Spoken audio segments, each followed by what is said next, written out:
Well, you might think that with these record cattle prices, you can afford to buy some things or add to your operation. But before you do that, you're going to want to listen through today's show. When I look back what happened in 2014, around that era with really high cattle prices, the decisions that a lot of ranchers made then set their businesses up for really hard times the next several years. Dallas Mount with Ranch Management Consultants is back with me as my guest today, as I'll have him expand more from his recent Profit Tips newsletter titled, Don't Screw Up the Windfall Profits. Now, we'll discuss some of the common mistakes that can be made when you're not strategic with additional profits. Be careful about compounding a problem of too much wealth tied up in stuff. Now, if you're like me, you don't want to repeat one or two of those costly decisions you made in the last up market. So tune in today before you head to town to spend your calf check on this episode of the Working Ranch Radio Show.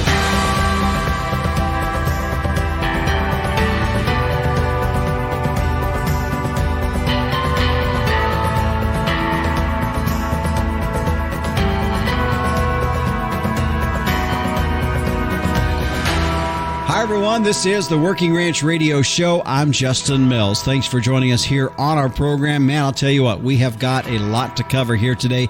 But before we get to that, I'm just still trying to come to grips with the fact we're in the fall of the year. It just seems like yesterday we were starting summer, but here we are. Last weekend, we had the opportunity to get most of our calves preconditioned, bulls pulled. We got another little set of calves to do this coming week. But nevertheless, I know for each of you, you're probably in the same mode of just getting things kind of ready to go for the fall of the year. If you haven't sold calves already, you're probably getting ready to, which kind of brings us a little bit into our subject today, because man, oh man, we are going to see record high calf prices, or we have been, I should say, seeing record high calf prices this year. And there's going to be a lot of money in our industry and in each of our pockets as well. And that's kind of the main point of our topic here today. Dallas Mount with Ranch Management Consultants recently sent out his Profit Tips article entitled, Don't Screw Up the Windfall Profits. And I texted him, I said, boy, we need to talk about that. So he will be joining us today to identify some of these things that we do as ranchers. And I'm raising my hand on this one because I've been guilty of it. Some of the things that we do that we can maybe not spend our money as wisely as we should. So then later on, we're dealing with some things that we have to do because we weren't really good stewards of that windfall profit. So Dallas Mount will be joining us here today. We're going to be talking about some of those things, a great discussion with him. Also on the docket for today, we're going to be talking DNA testing. Jed Hutchison with Zoetis will be joining us, and we'll be talking about, with this time of the year, we're beginning to identify who those or what we're going to be keeping back for some replacement heifers, maybe using DNA testing and genomics to improve that confidence or give you a little more confidence in that decision. He's going to talk about how that can be utilized in your commercial ranching operation as well. And then again, towards the tail end of our program, meteorologist Don Day will be joining us as we take a look at our long-term weather. Right now, let's say a thank you to our sponsors of the Working Ranch Radio Show. Vitalix, livestock is your livelihood. Tubs are our expertise. Vitalix, the true blue tub. Find out more at Vitalix.com. And the American Gelbvieh Association, a highly fertile, moderately framed cow that raises high-performing calves even in tough environments. The Gelbvieh cow's efficient use of resources makes her the picture of sustainability in today's modern beef industry. Find out more at Gelbvieh.org. And Performance Beef, make decisions based on data, not a hunch. Cattle management software that's easy to use. It allows you to simplify feeding, performance, and health data recording. You can do it from the chute or out in the pen or even out in the pasture. Find out more at performancelivestockanalytics.com. And Tank Toad, your remote water monitoring system, all from the convenience of your phone. Call Middle-Arc Solutions today for tank monitors, well controllers, generators, and more at 801-252-6135 or on their website at tanktoad.com. Well, let's check in now with the Captain, Tim O'Byrne, for this week's edition of Tim's 2 Cents. Hey, Justin. Hey, everybody out there in Working Ranch Radio Land. I got to tell you, it's finally cooled off here in the desert Southwest. That was one humdinger of a summer. We had 20-plus days here in southern Nevada of 122 degrees in the shade. But I'll tell you another thing, and I found this out on our Friday post just in the last couple of weeks, Friday Facebook post. What's going on out there in cow country? The entire state of Nevada is out of a drought finally after 20 years, and it's looking pretty good up there. There's folks even haying still today in September, which is really rare for that country. So also on the Facebook, well, I wanted to thank folks for posting on that Friday post. It's really important that we keep connected that way. I know there's a lot of you folks that want to post. I encourage you to do so. All we're asking is just let us know what you're doing out there. We can learn from it and share it. And that's every Friday on Facebook. And this just showed up on Facebook. Texas Agricultural Land Trust, TALT. 15 years of keeping Texas big, wide, and open. And they've got a new downloadable report called Heroes of the Land. Our annual report is now available. Over the past 15 years, TALT has become a leading land trust on the working lands conservation front. Today, we are privileged to be trusted partners in conservation with 43 families and landowners across the state who are actively stewarding close to 270,000 acres. That's about the area of San Antonio, Texas. Our latest annual report celebrating these heroes of the land is now available. We invite you to read all about the work that is keeping Texas big, wide, and open. Justin, that would make a great interview for you down the road. Get a hold of TALT, and back to you in the booth. All right, thanks, Captain. Appreciate the heads up on that. Well, stay with us. Coming up after the break, we're going to get into our featured topic, Dallas Mount with Ranch Management Consultants joining us as we talk about how we don't screw up our windfall profits this year with these record high calf prices. We'll be back on the Working Ranch Radio Show after this.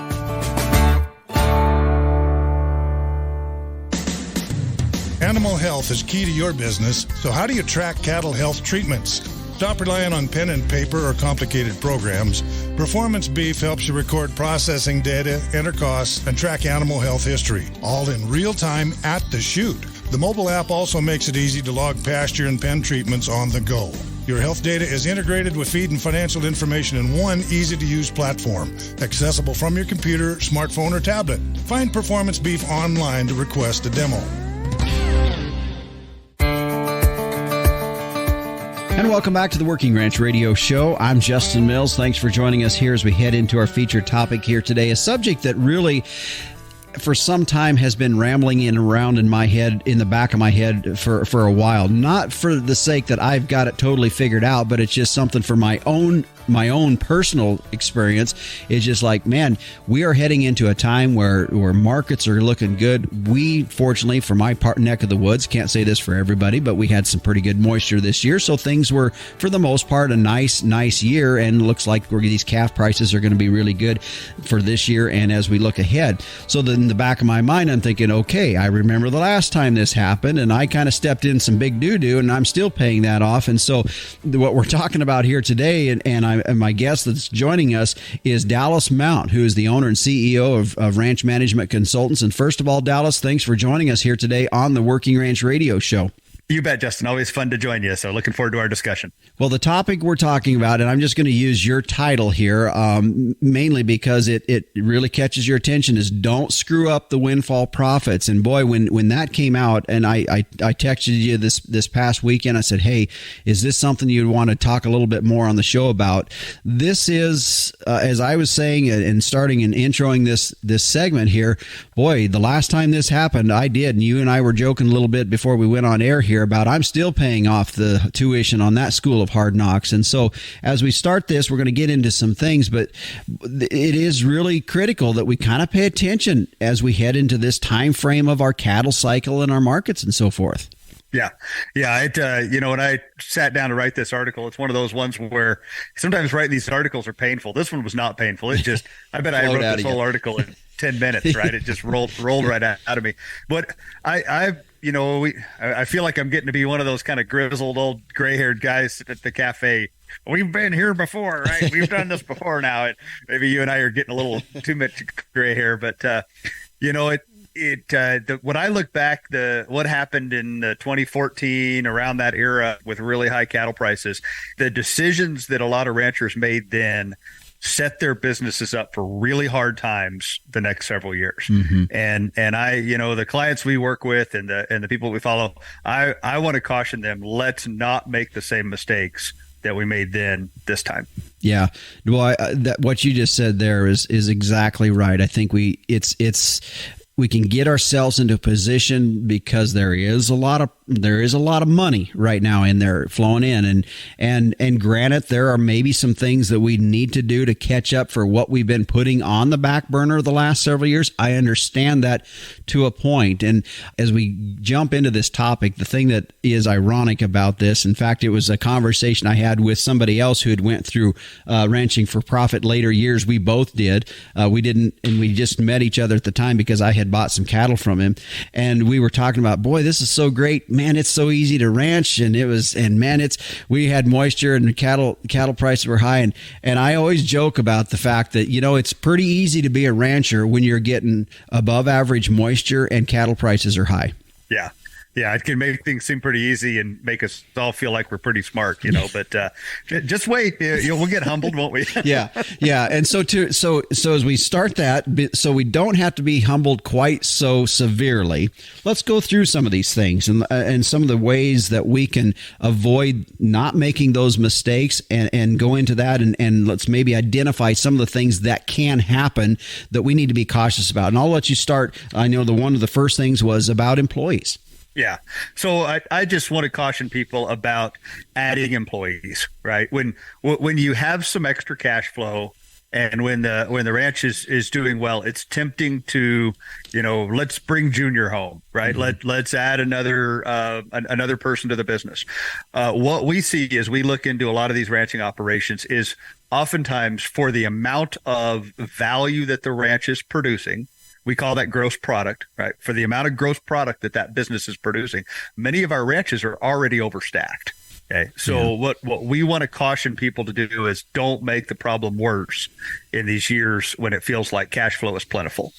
Because we all know this thing's going to fall off the backside at some point, and you probably don't want to send those employees packing when it falls off, right? Because they're probably going to be a pretty integral part of your business. So just be really careful about adding employees now that you're not going to be able to support in maybe a couple of years. Yeah, that's a good point. I think the key there is really understanding that, not that there's not that opportunity, but that we need to have that gross product to justify that employee. So as you were saying, when things move back the other way and kind of come back to more of an even deal, we don't have to let somebody go.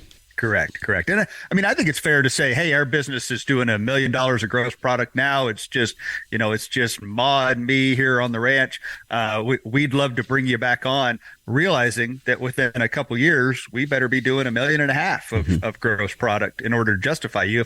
If we bring you back on and 2 years later, we're only still doing $1 million, well, you're going to have to find something else to do. We're not going to be able to justify that. So I just think make those expectations clear. And make sure that relative to the scale of your business that you're appropriately staffed. You bet. Yep. Good point there. Let's move to the next thing. And that is, well, now I can afford to buy this thing. And that's that's where my hand kind of goes up a little bit, because I have a tendency to want to say, you know what? All right, now we can buy X piece of equipment or whatever that may be, and we start to get a little heavy on the asset side. When we were eating beans and rice, we didn't really need that so much. But again, a balance in that. But that is a real big issue that we have to deal with, is not getting too heavy on fixed assets that maybe aren't bringing the return back to the operation. Correct. And that's easy to do. We've all done it. We all want things that make our lives easier, that make the work more enjoyable. But just be really careful about structuring the business for failure later on. And we see this quite a bit where, let's say a generation has run the ranch and they've been successful doing that. And they've created a successful ranch business, and they've used some of that success to build a business that's comfortable to operate, right? That maybe has things we wouldn't have if we were starting out.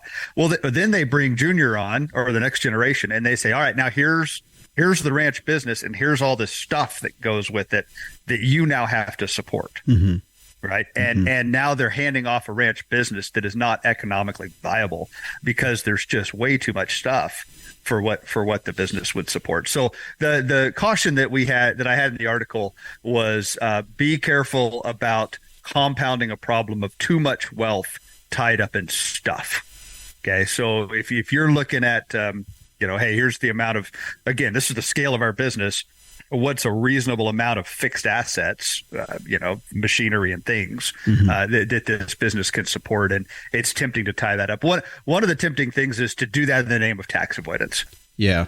Right. And we're going to have a lot of stupid things done in ranching this coming year in the name of tax avoidance. Right. I always go back to let the economics drive the business strategy. Right. If it makes sense from a business strategy standpoint to own this thing, let's own it, right? But don't let tax avoidance drive business strategy. We see a lot of stupid things done in the name of not paying tax to, well, let's just buy this thing instead of send the money to the government. Well, then the depreciation, the repairs, the ownership cost of that thing just eats you up in future years. Mm-hmm. That was something you mentioned too about the cost that we don't take into account on some of this equipment just to have it, to own it, to operate it. We just think, well, I'm going to go buy, this, whatever, and it's going to cost me $20,000, thinking, okay, that piece of equipment's cost me 20, and that's the only expense we think. But in reality, there's an annual cost to that. Absolutely. So our hip pocket number is 20% of the value of that machine is your annual cost of owning it, right? So if I'm going to go out and buy $100,000 piece of equipment, my annual ownership cost is about $20,000. Right now, that's going to take into account repairs, depreciation, and interest on the money. And even if you're not paying interest on that, even if you're not making a loan payment on that, you're tying up your capital, right? So you could pay down other interest, or you could put that money to work elsewhere. So we still need to count it. It doesn't matter if it's paid for or not. From an economic perspective, that piece of machinery is costing you about 20% of its current market value every year that it sits there.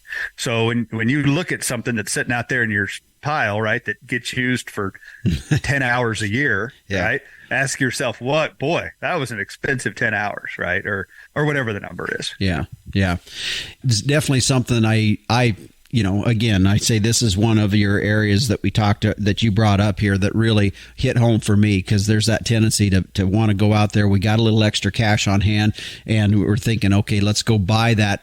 We've been wanting that, and really putting that into the context. Is it a want or a need? And will it bring a return, to the business at some point? That's a tough thing for me too. My guest today is Dallas Mount. He is the owner, CEO of Ranch Management Consultants. We're going to take a break here. We got a couple more things to talk about with this. When we talk about our topic here is he sent out his was it a monthly, weekly newsletter or biweekly newsletter? Twice a month. Yeah, it's a blog we call Profit Tips that we send out twice a month. You bet, twice a month, and it was the latest one that come out. And when I saw it, I'm like, oh boy, this is something we got to talk a little bit more. He entitled it, "Don't Screw Up Your Windfall Profits," and we are heading into a time where we do see a lot more money in the industry right now, whether that's net money. We see a lot of gross money, net money, maybe we'll have to talk about that, but we're going to continue on with Dallas when we return here on the Working Ranch Radio Show.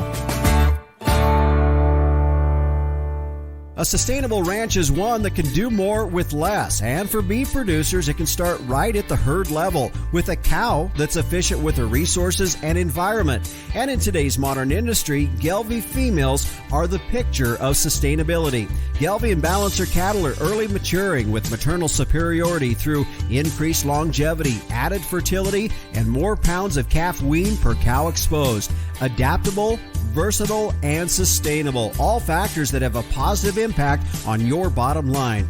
Gelbvieh influenced females, the smart, reliable, and profitable maternal choice for achieving sustainability in today's modern beef industry. Be sustainable, breed Gelbvieh. Welcome back to the Working Ranch Radio Show. I'm Justin Mills. My guest today is Dallas Mount. He is the owner and CEO of Ranch Management Consultants, and I called him up, or actually I texted him a while back the other night, and I said, hey, would you want to come on the show and talk a little bit more about your last profit tips that you put out there? And it was in regards to, the title of it was Don't Screw Up the Windfall Profits. And as he and I were talking a little bit off air between this last break, I had alluded to the fact, is there more net money in our industry? And I think there will be. We both agree that, yeah, I mean, we're going to be selling calves for more than anybody has sold calves for in their lifetime. And so there is going to be some net money. So when we have that money on hand, we want to be wise. We need to be good stewards of what that is and how we can handle that. That is essentially what we're talking about. He already identified two areas that a lot of times us as ranchers kind of get ourselves into. Maybe it's handling or getting too many employees on hand because we have a little bit more money. And it's also buying some fixed assets that could, at one point, then we got too much stuff we're having to pay on, and there's some added costs in that. Dallas, let's continue on with that. And this is something that I think is important too, in realizing that we really do need to kind of have an insurance element mindset in thinking about this, and having some liquid assets that we've taken our money, we put it elsewhere, and we really don't have anything. Should something happen, we're going to be hung out to dry. Yeah. When we look at the balance sheet and some of the financial ratios of a lot of our client businesses, they don't have enough in reserves. And in particular in liquid reserves, money you can get your hands on quickly. So as this opportunity presents itself this coming year, one of the common recommendations we're seeing is to pay the dang tax and then keep the money in liquid reserves, right? Whether it's cash in the bank, whether it's mutual funds you can get your hands on quickly, whether it's something, a set of calves that you're standing out there that you just turn it over, within, and what we say is liquid money, within 2 weeks, can you have your hands on that cash, right? Is it something you can quickly market and have your hands on it? And I think a business that's got that money in reserves and then a big chunk of that is liquid is going to be a much more resilient business, and a business that's in better positions to make good decisions when tough times happen. Mm-hmm. Okay. So when you have a drought, when you have a market drop, when you have a fire, grasshoppers, whatever the disaster is in your business, if you've got enough money to reach in there and to deal with that, so that you're not worried about putting food on the table, you're not worried about keeping the doors open on the ranch, it's going to put you in a position to be smarter and more thoughtful about how you make those decisions. So our rule of thumb is 50% of your annual operating cost available to you with short notice. So, if your ranch takes $300,000 to keep the doors open a year, have $150,000 sitting there. Right.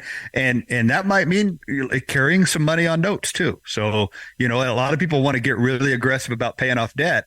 Well, it might be, especially if that debt was structured several years ago, might be smarter to let that debt ride and to keep some money in the bank so you can be thoughtful about how you respond. Mm-hmm. Yeah, that's a good point. The rule of thumb that I just always have in the back of my head when I think about this principle or this element that we've talked about a little bit, and I think it's really important. At the end of the day, cash is king. I always remember, that's been a terminology that a lot of us have heard over the years. And for some, we just think, myself, I'm like, well, I'd like to have that cash so I could be king, Yeah. But what I see with that a little bit, to go a little bit further in that, not only from an insurance perspective or, just kind of a self-protection or preservation standpoint, but also having some of that reserve. And I'm going to be cautious here when I say this. If you have the cash, there may be an opportunity that arises that you can take advantage of just because you have the cash and somebody else doesn't. I always think that, to me, is in the background of some of this principle as well. Exactly. This really hit home for me during the COVID year.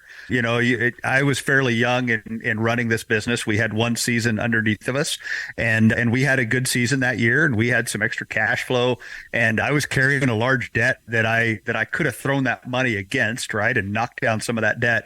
And luckily I made the decision, you know what, we're gonna war chest that money. We didn't know COVID was coming, but we decided let's war chest that money and just have some reserves. Well, when COVID happened, I mean, our business model is in-person education, and it started to unfold. I'm thinking, crud, we might have to go a full 12 months with no work. Yeah. Right. So what are we going to do? And I was so thankful I'd made that decision because I was able to keep my people on. We were able to keep the doors open in the business, and it really gave me peace of mind to step back and be thoughtful about how we're going to respond. Now, thankfully, we've got a client base that was kind of ready to get back to work and ready to get back to life before most of America was. So it wasn't a full year for us, but it, just that really helped drive that lesson home for me. So I think a lot of ranches would find, I call it the good night sleep ratio, because really that's what it is, right? If you're in a position where you can endure some hardships and you've got some resources sitting there to do it, it's just going to help you sleep better and be thoughtful. Yeah. Dallas, I think when somebody hears some of the numbers that you threw out with that, I think it scares them a little bit because they're like, crap, I'm not there. I'm just not there. We're not there. And I don't know if we can get there. I mean, I realize there's a little bit more money in our industry. We can pull that aside, but man, we've got some other projects we're trying to get done, some other things. And again, it kind of goes back into this, but I guess the one thing I would advocate in this, start with something though. Don't just do nothing just because you feel like, man, that number he just threw out there is way, I just don't think I could get to that, but something at least, don't you think? Yeah. Absolutely. But what I've encouraged people to do is set some targets, right? Just be, if we're going to have a good year this year, okay, let's take 20% of that and let's go pound out a project, right? Let's take 20% of that and let's upgrade something on the place that we needed to upgrade. And then let's take another, whatever the right percent is, 20, 30, 40%, and let's set it aside. Right. So wherever it really doesn't matter where you're at. The only thing that matters is what you do next, really. So yeah, exactly. I couldn't agree more. Yeah. Yeah. Really quick, as you were talking about that, I hate to jump back to a subject we just talked about, but I want to hit that real quick. And we were talking about fixed assets. Some fixed assets that I really have been a big believer in is things that are going to bring money back into our operation. And you talked about that a little bit, but to me, it's like, it's some infrastructure development. It's water. It's maybe dissecting up some of these pastures so that we can do a little bit better job of managing our cattle and our grass. Those are some of the projects to me that I think advocate building back into our industry or building back into our business profit. Correct. I love fixed assets that produce outstanding cash flow. Okay. If you want to show me a fixed asset and say, hey, I'm gonna invest $20,000, $50,000 in this project this year, and next year I'm gonna pick up $20,000. Hey, tank, let's do it. Right. That's a great thing. The problem is that we have a lot of fixed assets that don't produce good cash flow. Yeah. And a lot of fixed assets don't produce enough cash flow to even cover the costs. Right. So those are the ones that I'm pretty hard on. That's the, I want to upgrade this. I want to upgrade that just because it's a little more comfortable. Right. Well, it's not going to make the ranch any more profitable this next year. And I'm a little hard on that. I understand you want to keep good people. You want to make the ranch enjoyable to run. I'm all for those things if you can afford to do it and afford to do it sustainably looking down the road, right? Not just in years like this. So yeah, fixed assets are fine as long as they're producing cash flow. When we're at this, people come to our school, we challenge them with any new fixed asset that you're going to invest in. Show me how it will produce 100% return in 1 year. Okay, if you can show me that, I'm all for it. And the reason we challenge people with that high of a bar is on almost all ranches, if you look hard enough, you'll find something. Okay, the problem is we stop looking when we find our favorite pet thing, right? And then we just go with that. So, yep.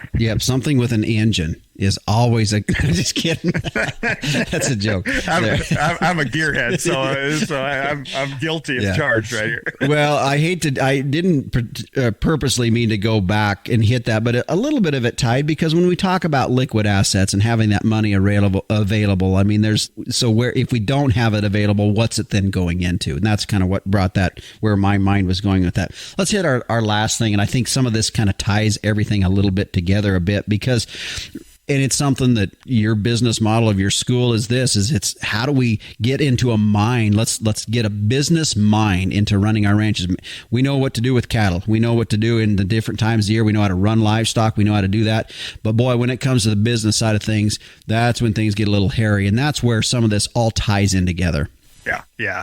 So one of the things we're encouraging people to do is invest in people. What are the most valuable assets in your business, right? And if we thought about that, I hope within pretty quick, the people involved in your business would be right at the top of your list. And I really think they probably are. Most farms and ranches have people that are outstanding quality individuals that are really good at the day-to-day stuff in the business, the operations, right? Most farms and ranches have a huge pitfall, downside, lack of skills in the strategic side of business management. When we think about, like, what are we doing? How are we setting up our business for success? What is our economic coming year? Are we clear on our mission and vision and why we're here? What about our grazing planning, right? Drought planning, market planning, all those kind of things. And so I would encourage folks to take this opportunity to invest in their key people of their business, helping build some business skills, some business savvy, right? And our program doesn't have to be the one to reach for that. There's a lot of great programs out there, right? But just think about in the coming year, what are one or two key professional improvement things that our people can go to, right? And let's put some of that money into developing our people. Yeah.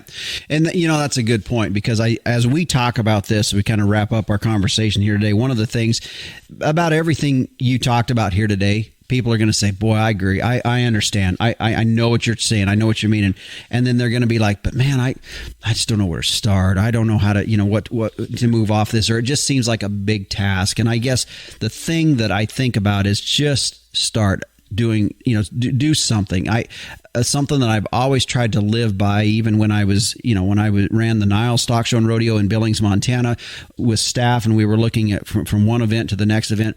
If we can do something this next year better than we did last year, let's just make an improvement. And I really feel like when I have you on, and you're always tremendously good at just causing everybody's minds to just really just go, as bringing up some really good topics. And I think the last thing I want to do, folks, is just get in your mind, think, well, I understand, preach it, brother, kind of a thing. But then, man, just starting. And all I would say is just start. Just do, as you were saying just a little bit ago, pick one or two projects, get some goals on there and start.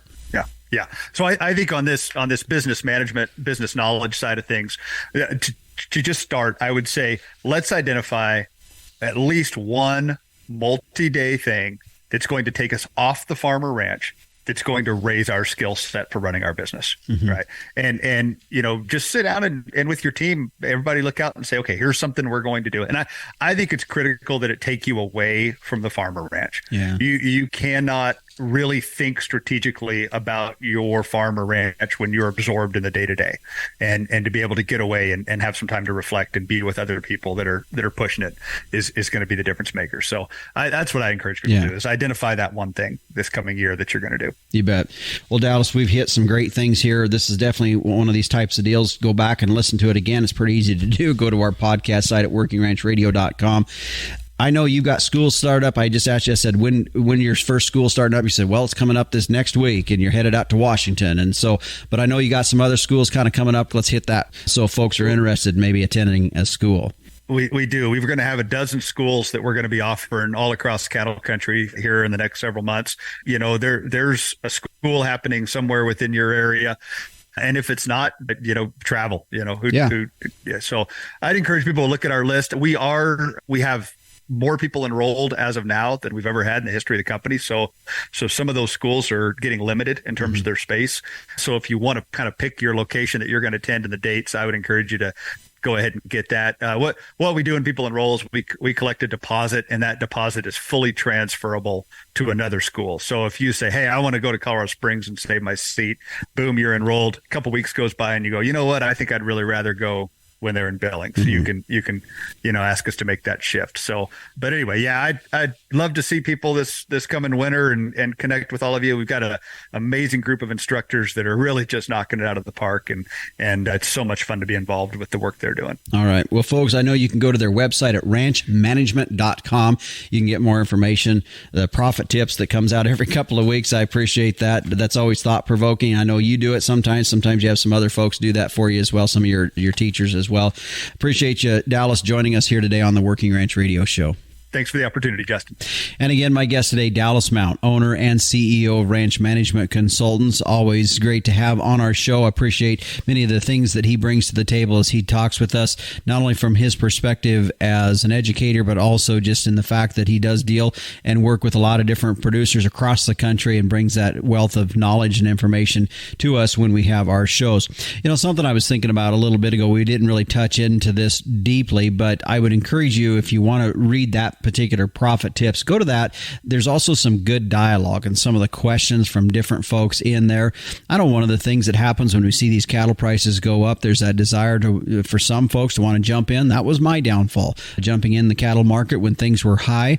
And so as we look at this particular market, for myself and for other folks, you know, be conscious, be cognizant of what you're doing. I think the principles are still there. And the fact is the money you're investing going to bring about a return, and more of a guaranteed return, not a speculative return, but a guaranteed return on that. And I know nothing is set in stone, but I think some things are a little bit more sure or defined than other things. And so just keep that in mind. Some great conversation here today with Dallas Mount. Well, stay with us. Coming up after the break, keeping back replacement heifers. That's going to be something that's on the minds of folks as we head into the fall time of the year, keeping some of these heifers back.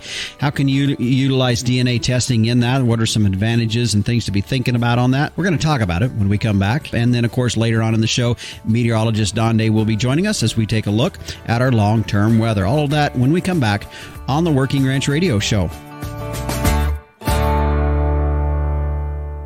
There are lots of nutrition tubs out there, but none can match the True Blue commitment of Vitalix. Our tubs offer you the most concentrated nutrition at the lowest cost per day. That means more profit for your operation and improved performance for your cow herd. In fact, research shows Vitalix tubs increase feed efficiency by 20%, while boosting conception rates, herd health, and weaning weights. Learn more at Vitalix.com. Vitalix, the true blue tub. And welcome back to the Working Ranch Radio Show. I'm Justin Mills. You know, this time of the year of fall really is very key and critical to many of us here in the ranching industry. Not only are we handling and around our cattle quite a bit, but we're also getting them marketed, and we're also looking to the next step as we're preparing for winter, but we're also preparing with the future of our cattle, keeping some replacements if we can do that and so forth. And of course, with the market as it is, we know these cattle are at record high prices, and at the same time, we're also coming out of a drought situation for many different folks across the country, so that need to want to increase our herd numbers is there.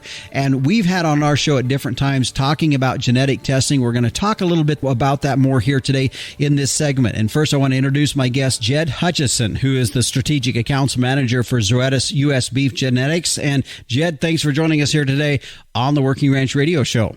Absolutely. Excited to be here. Appreciate you guys having us on.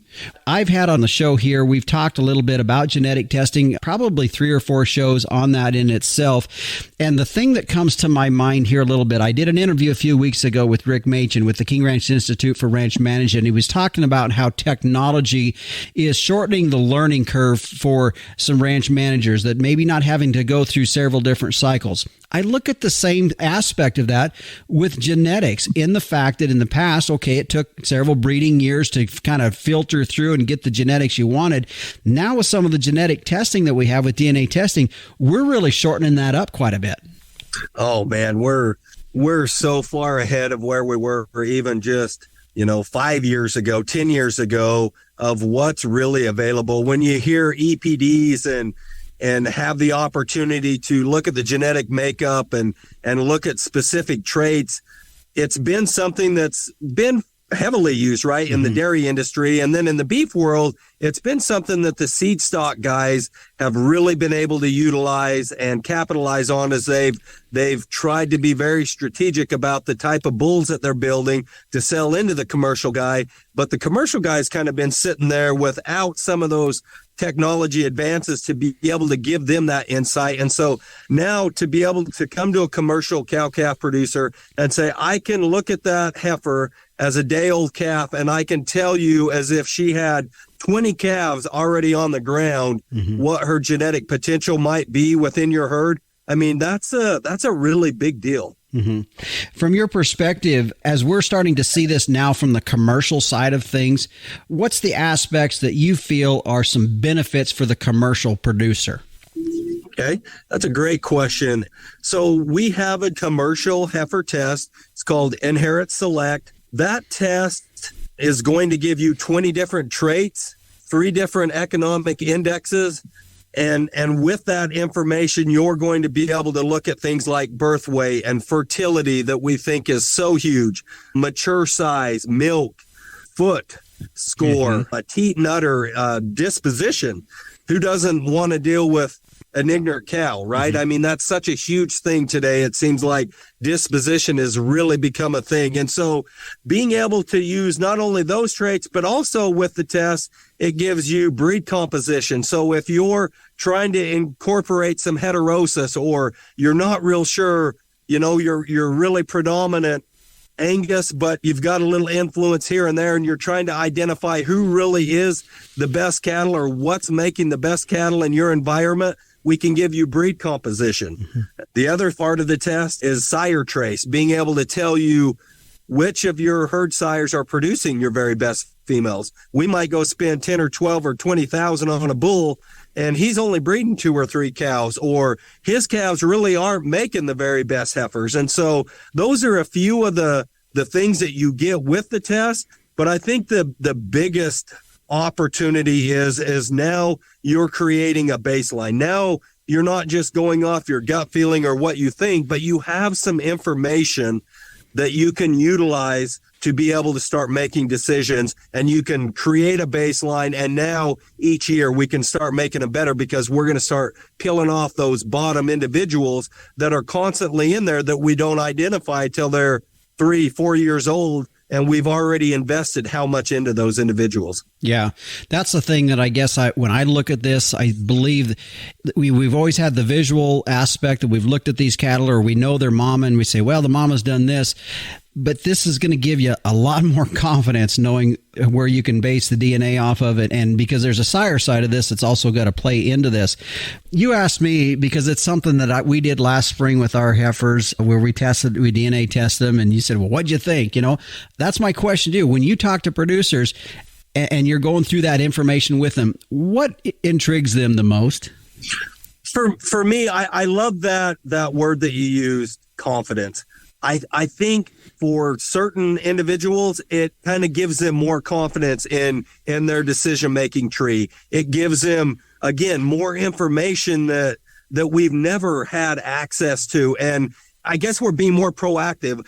Who hasn't been there when you're getting ready, there's trucks rolling down, you're just weaning, you're getting ready to ship, and your dad's like, hey, we've still got to sort some replacements out of here. Well, gosh, if we're seriously talking about building the future cow herd that's going to be in our herd for years and years and years, that's probably not the best approach to do it. Mm-hmm. But if we can be proactive, if we can sort through those cattle visually, give them a visual appraisal, these ones just aren't going to make it, right? She's lame, she's missing an eye, that one's just not tracking right, whatever it might be, but then be able to genuinely have an opportunity to test the rest of those cattle and look at their genomics and use that as just another tool, because it's not a live and die by the sword, right? Mm-hmm. Like I just said, there's still certain physical requirements in your environment and things that they have to be able to do. But now to be able to have this other tool to help them make that decision with confidence, instead of it's a last minute thing, when really these individuals are the most expensive heifers that you're ever going to keep, right? Mm-hmm. They're and moving forward, probably the most important ones as we start to rebuild that cow herd and try to make them more economical and do everything that we need them to do to be productive today. In my opinion, it's invaluable. Yeah. Jed, as you and I were talking before we went on air, I was saying that, I did this with not really sure where I would see the returns, I just felt like there would be probably some return on my investment, just for the fact that I would feel, as you were saying, confident in the replacements that I was going to keep. And when we look at this for producers and expecting what kind of returns that they can look on this, to me, I think, man, if I can keep cattle that I know is going to have an extra 1 or 2 years of longevity, good teat and udder scores or feet, because feet, there's things that drive cattle out of the herd that have nothing to do with whether or not they're living and breathing. It's things like teat and udder scores and feet, and are they an efficient cow?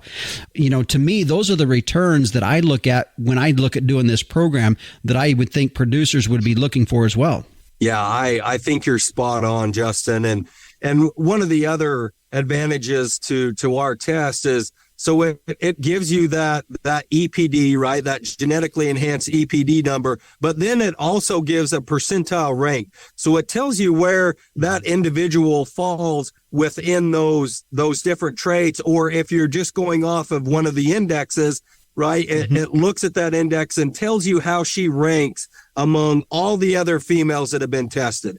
And everybody wants to see how close to the top they are. But in my opinion, the real advantage is looking at the bottom side and identifying those individuals, because they're the ones that are really going to cost you money. These other ones, they're going to take care of themselves and they're going to pay their way. But it's these other ones on the other end of the spectrum that's in the 99th percentile, the ones that are really hurting us and costing us money. And so being able to identify those early and get them out of there early, I think are the absolute biggest advantage. And the other one is using an index. When I say index, the 3 different indexes we have a Zoetis total return, which looks at that heifer as a total package, not just as a cow, but also what's her carcass characteristics and what are the traits that she has that are positive in the feed yard. And it kind of weights all of those traits together and says, this is the ideal all around cow. Then there's one that just looks at cow. The ZCC is the Zoetis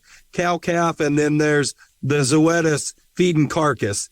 If we just go off of the one index, if we look at that ZTR, the total return, and use that to help us start to identify that kind of all-around cow that's got a ton of fertility built into it. It's looking at disposition and teat and udder and foot and mature cow size. And then also it's got that influence of how she's going to do in the feedlot. Is she just going to eat a lot and not gain? Or is her feed to gain ratio look right? And is she got some marbling? If we can start to use a uniform number instead of just chasing individual traits, then we can really start to capitalize on what this technology has to offer, in my opinion. Yeah, that's a good way to put it. Jed, as we wrap this up, just some final thoughts from you about if somebody's on the fence about should they be doing this or not, how would they start, or just even to dip their toe in the water a little bit on this? Yeah, that's another great question. So we have a website. It's really easy, beefgenetics.com. They can go on there and there's videos and links to look at, but give me a call. I mean, this is what I do all day, every day. I love to talk about it. We would love to just kind of explain to you, taking a tissue sample from an individual sounds kind of like a really high-tech process. It's easy. It's just like giving a calf a tag. I mean, and you send those into us. 4 to 6 weeks later, you get results back, and we go through those results with you and kind of break those numbers down and make it a little more bite-sizable, so it's not just real overwhelming, but kind of help start guiding you and giving you some direction and helping you understand and giving you the tools to be successful with it. So you bet. Well, Jed, I appreciate you joining us. I thought some great things to share with us as we look at this. It is a perfect time of the year to be thinking about this. I know folks are thinking about keeping replacements and heifers and starting that process. So I appreciate you joining us here on the Working Ranch Radio Show. Thank you, Justin, very much.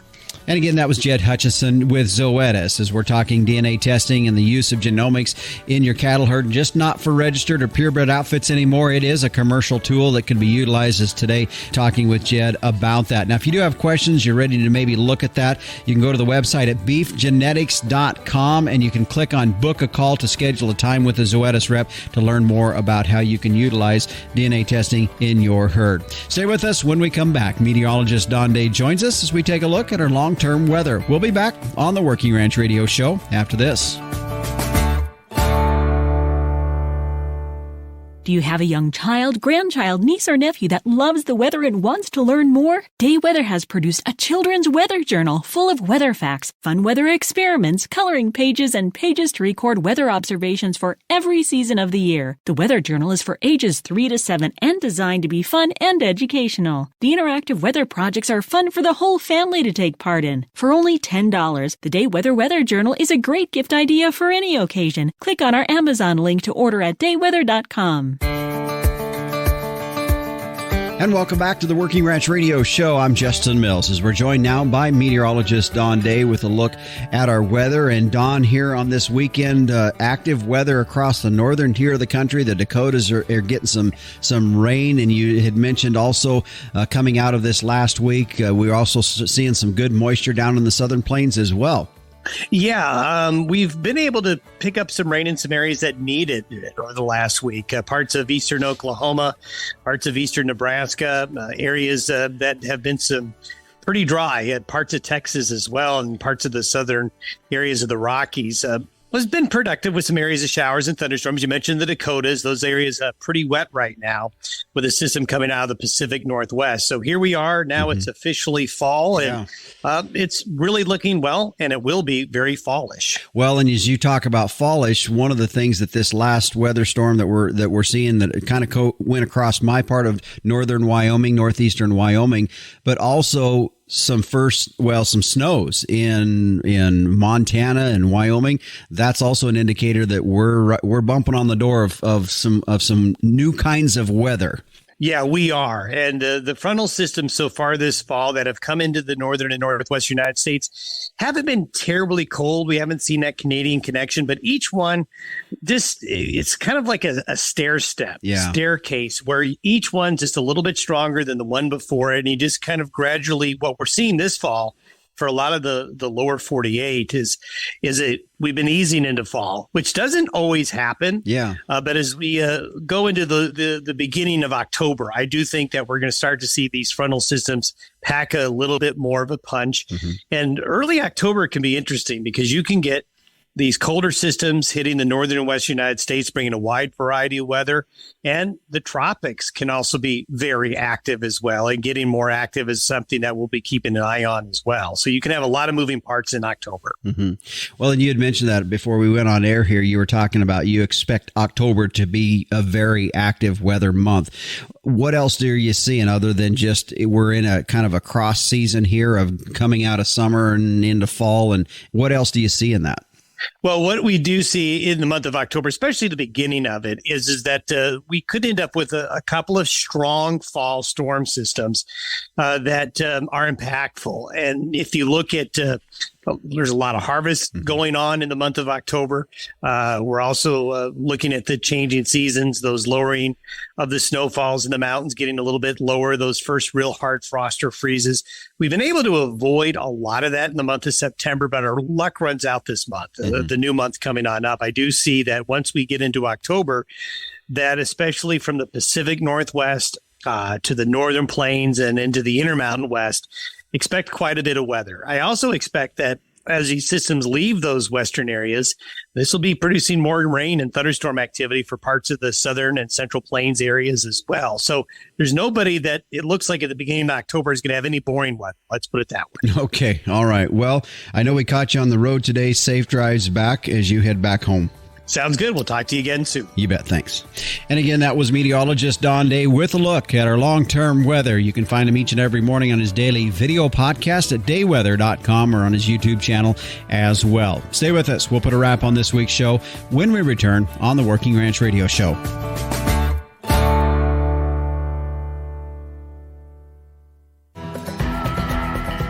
Well, before we head out here today, I did want to remind you again that the September-October issue of Working Ranch magazine is out. I know for those of you that get it, you probably already had an opportunity to get through it, and you're not disappointed. There's no question about that. And if you don't have a subscription to Working Ranch magazine, it's pretty simple. You can go to workingranchmag.com and get your subscription started today. Well, before we head out, a quick thank you to our sponsors, Vitalix, the True Blue Tub, the American Gelbvieh Association, Performance Bee, beef, and tank towed. The Working Ranch Radio Show is a production of Working Ranch Magazine, branded #1 by America's Ranchers.